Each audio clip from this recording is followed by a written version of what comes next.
But I listen to him constantly using the N word. That's the N word. And he's constantly using it, the nuclear word. And we never talk, we say, oh, he's a nuclear power.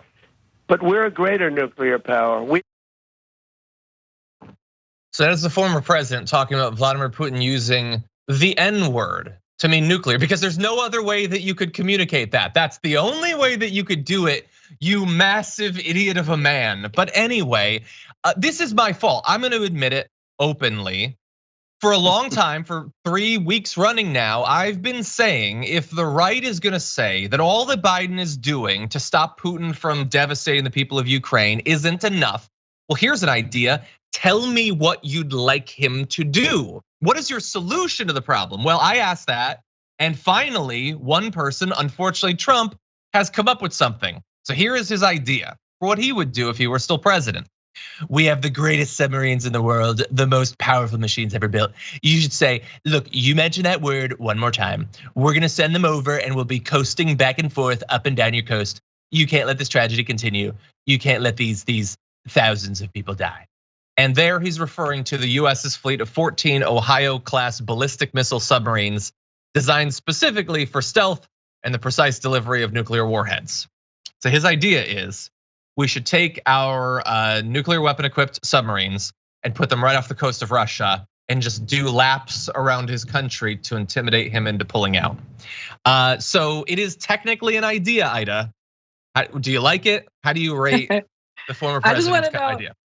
If Sarah Palin is going to assist so they can usher them through Alaska, because this is she can watch them ride by from her house.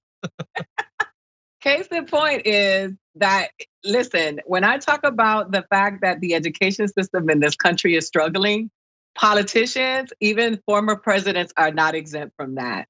This is the severe issue that we're having.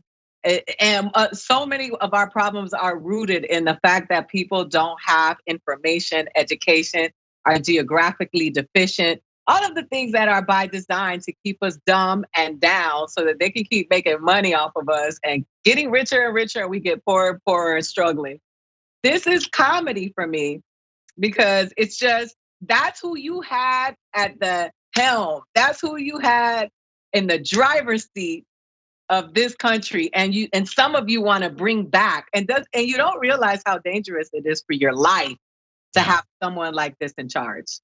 Exactly. No, it's a great reminder, because I know we're not supposed to say this. Everything's already so dark, already so depressing. John, don't depress us anymore. But like, there's a very significant chance he's president again in a couple of years. I'm just saying this based off of what Biden is doing, or more so not doing. So everyone, maybe take this seriously, because he could be president again during a situation like this. And not the smartest guy. Another demonstration of Ida's comments about the education system. As someone in the comments pointed out, it's Donald J. Trump, and the J stands for genius. And so look, we've known this for a long time. I'm gonna throw back to one of my favorite debate answers ever. This is a question back in 2016 where he was asked about the nuclear deterrent forces of the US, and here's what he had to say.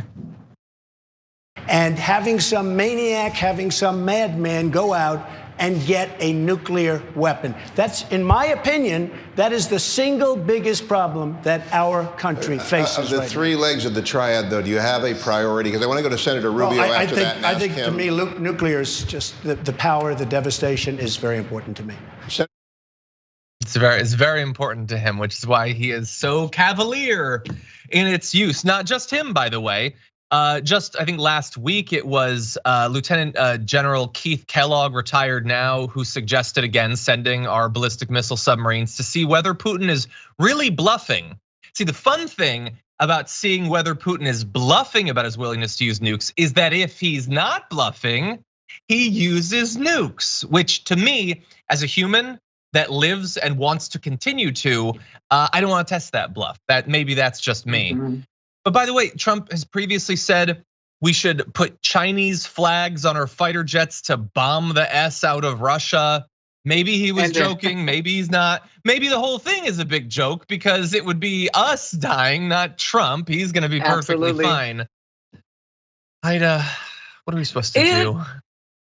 Listen, we gotta stand up. The thing is that I don't think people realize and I know many people do, war is so profitable. And so when you hear these people continuously push, and like you said, they're gonna be fine. It is us who are gonna pay the price. They also make a lot of money. Look what's happening right now. Look, go to the gas station, take a picture of that, tweet it. You know, I'm saying, like, I wish people didn't have a place to go so that we could actually just say, we're not going to the gas station and shut them down. Because the reality of it is that war is profitable. It is profitable for the people who make a lot of money, people that we don't come in contact with, that we don't see, who are in that top 1%, who make money off of all of our struggle. Look how profitable COVID has been for, all these companies, making us live in fear continuously, and we try to pay our way through that trauma.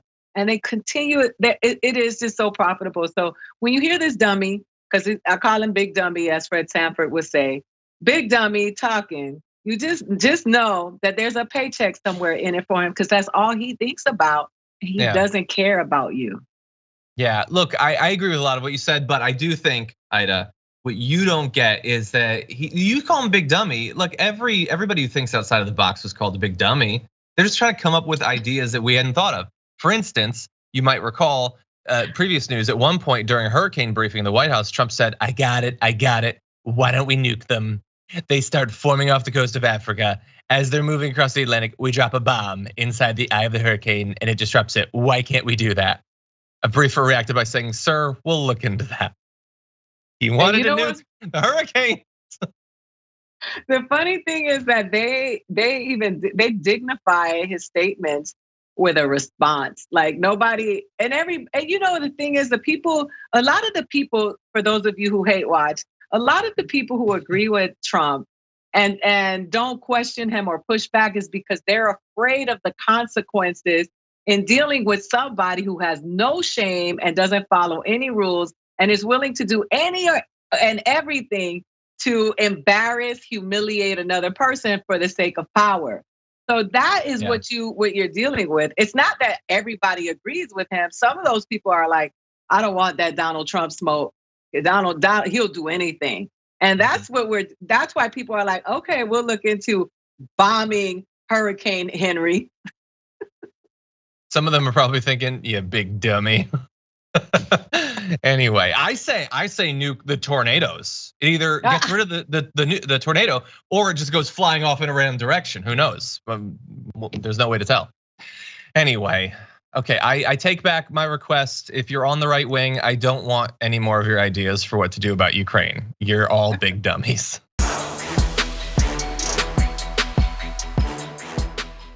For more political news breakdowns, interviews, stories of activism, and me trying my hardest to care about the occasional big celebrity news story, subscribe to our YouTube channel at youtube.com/The Damage Report. And you can ring the bell wherever it is so you don't miss anything.